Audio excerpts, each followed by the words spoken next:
For the last 11 years, Roger Daltrey has farmed 350 acres of Sussex countryside. Daltrey's been lead singer with The Who for some 20 years now, and all that time he first saved for and then put his money into land.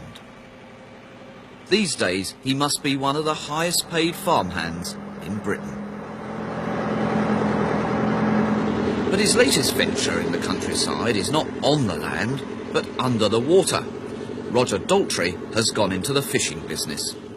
He's built 2 trout lakes stretching over 9 acres on what was an unproductive part of the farm. Rather than follow the fashionable trade of fish farming, where the customer just buys the fish from a farm shop, Daltrey provides sport for those who prefer to fight for their supper and have something to talk about afterwards.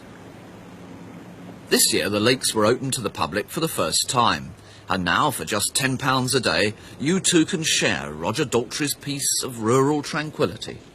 I always promised myself if I ever made any money at all I'd have a pond at the bottom of the garden, you know. And I've got it. When I was a kid in Shepherd's Bush we used to go down the Grand Union Canal in Paddington and catch tiddlers, you know. We used to go with a bicycle wheel and we used to put a piece of sacking in the middle and we used to have a piece of string on it and we used to put breadcrumbs in the middle of the sacking and lay it on the bottom and then pull it up very quickly.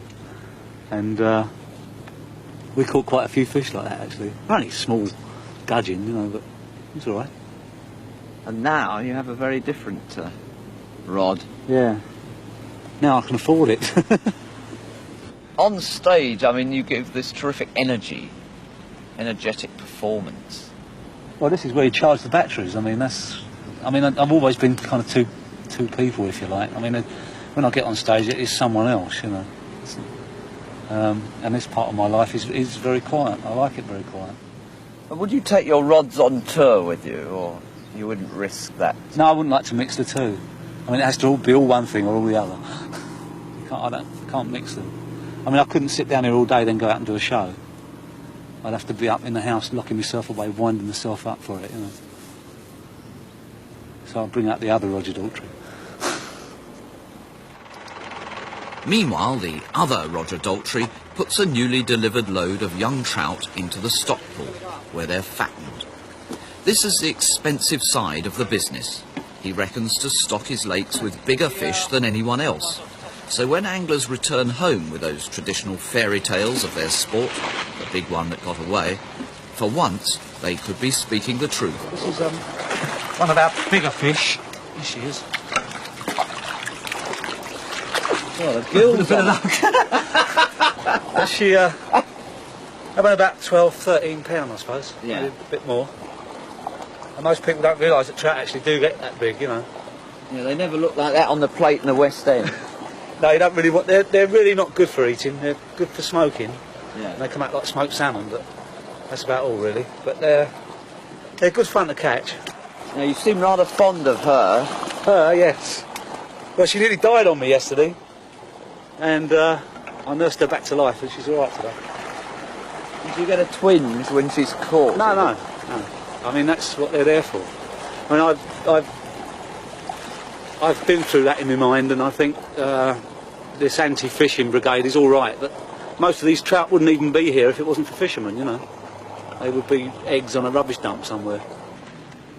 There's a traditional rivalry between game and coarse fishing. Daltrey has sided with the upper end of the market, and he holds strong views about the coarse fishing side of the sport. The ultimate ambition I would like to do in angling is teach all anglers how to handle fish. It does upset me a bit about running a fishery. There's a lot of people that really mistreat fish. So what do people do wrong? Well, I mean, to handle a fish with a dry hand, for instance, burns the fish. I mean, if you touch the fish with a dry hand, 3 days later, where you've touched it, all the scales will be starting to bubble up and fungus will be starting to form. And 9 times out of 10 that fish will die. You know, maybe in a couple of weeks, 3, 4 weeks later. If fishing has to be like that, then I'll back all these people that say ban it. Over the years, helped no doubt by the tranquility of owning 350 acres of beautiful countryside, Daltrey has mellowed. He says it's unlikely that his fishery will ever make money, but he says that's not the point of it at all. It's just to make it the most beautiful and the best in the country. I just built it for myself, really, and then when it was built, I thought, it's just too nice, you know, and a few friends came and fished it, and they told a few other people, and then I thought, well, I might as well open it up to people, and let other people fish here, because, I mean, there aren't many good fisheries, and I think this will be the best in England when I finish it, you know, I'll make it the best. And I hope good fishermen can appreciate it. And it wasn't fixed.